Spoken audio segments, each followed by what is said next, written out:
नमस्कार गुरुजी, मी सागर सावंत। लास्ट 2 वर्गामध्ये जे काही गुरुजींनी शिकवलं, जसं की वास्तुपुरुष, झोन, नाडी, महानाडी सिद्धांत, क्षण महंती सिद्धांत, हे शिकवलेले सिद्धांत आणि रोज आपण ज्या वास्तूमध्ये वावरतो त्या वास्तूशी कोरिलेट करून आजचा जे काही होमवर्क आहे तो कंप्लीट करायचा प्रयत्न करतोय। जसं की आपण याच्यामध्ये बघायला गेलं की झोन वाईज जर बघायचं असेल तर झोनमध्ये 4 झोन आहे। जसं की आपण म्हणू शकतो की त्याच्यामध्ये 9, 4, 2, 1 असे खंड पडतात, खंड किंवा विभागणी होते।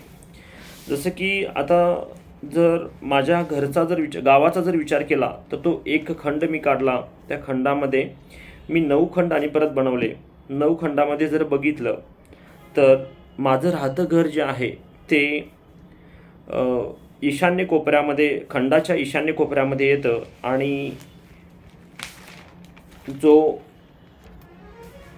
जसं की ईशान्य कोपऱ्यामध्ये येतं, मात्र ईशान्य आणि पूर्व ह्या दोन्हींच्या मधून जी काही गाडी वाट असते किंवा जी गाडी जाण्यासाठी वाट असते ती आहे। म्हणजे याचा अर्थ असा आहे की दोन्ही झोन जे आहेत ते वेगळे ह्या रस्त्यामुळे झालेले आहेत।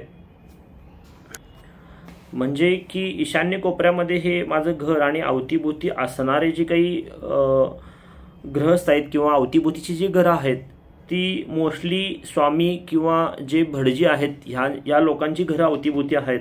म्हणजे देवधर्म विचार आपण असं म्हणू शकतो। आणि एक भटकंती मी पुढे जे काही वायव्य कोपरा आहे, जसं की वायव्य दिशेला मी गेल्यामुळे त्या ठिकाणी असं दिसून आलं की त्या जी काही गावामध्ये या वायव्य झोनमध्ये 10-15 जी घरं आहेत त्या घरांच्या मध्ये सध्या एक वयस्कर किंवा 2 वयस्कर व्यक्ती राहतात आणि इतर बाकी जी काही यंगस्टर आहेत ते बघायला गेले तर त्या घरामध्ये फक्त सणासाठी येतात आणि इतर जी काही जिल्हा लेवल असेल किंवा मग मुंबई असेल, पुणे असेल अशा ठिकाणी कामानिमित्त गेलेले आहेत असं एक निदर्शनास येतं। पुढचा विषय की आपण चंद्रनाडी आणि सूर्यनाडीमध्ये बघूयात की हा ईशान्य कोपऱ्यामध्ये घर असल्यामुळं हा जो झोन जो येतो, चंद्रनाडी जी येते तो चंद्रनाडी येते आणि चंद्रनाडी ही अत्यंत महत्त्वाची आणि जेणेकरून सकारात्मक ऊर्जा प्रदान करणारी आपण नाडी म्हणू शकतो। त्याचबरोबर चंद्रनाडी प्लॉट आणि सूर्यनाडी प्लॉटबद्दल पण बोलूयात।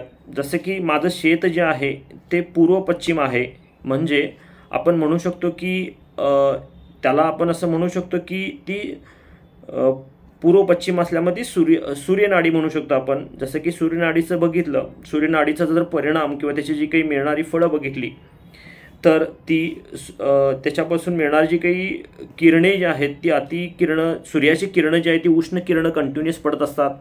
त्यामुळं फळ जे आहे ते मध्यम म्हणावं लागेल किंवा अशुभ म्हणावं लागेल तशी त्या ठिकाणी फळं मिळतात। हा सूर्यनाडीचा होणारा परिणाम आहे। आता आपण महानाडी सिद्धांताबद्दल बोलूयात।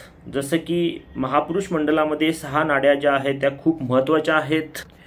81 पदे आणि 6 नाड्या, ज्या आपण 6 नाड्या महत्त्वाच्या म्हणतो या वास्तुपुरुष मंडलामध्ये, त्याच्यामध्ये दोष कोणताही नसावा। मात्र असं निदर्शनास येतं की माझं जे घर आहे त्या घरामध्ये 2 पिलर आहेत हे ब्रह्मस्थानामध्ये आणि ते पण 2 महानाड्या ज्या ठिकाणी छेद घेतात आणि जी 6 ठिकाणं आहेत, जसं की आपण क्षण महंती सिद्धांतामध्ये बघितलं, जसं की शिर, मुख, हृदय, दक्षिण स्तन, वामस्थन आणि नाभी, याच्यामध्ये जे हृदय स्थान जे आहे त्या ठिकाणीच हे दोन्ही मेन पिलर येतात। आणि हे 2 आलेले पिलर म्हणजे की कॅन्सर किंवा जे काही अटॅक, हृदयाशी संबंधित किंवा पोटासंबंधित जे काही विकार होणं, हे विकार उद्भवलेले पण आहेत आणि अनुभवायला पण मिळालेले आहेत। तर हा 2 दिवसामध्ये शिकवलेले आणि त्या आपल्या वास्तूमध्ये जे काही परिणाम होतात त्याचं कोरिलेशन करायचा प्रयत्न केलेला आहे. मार्गदर्शन करावं. नमस्ते गुरुजी.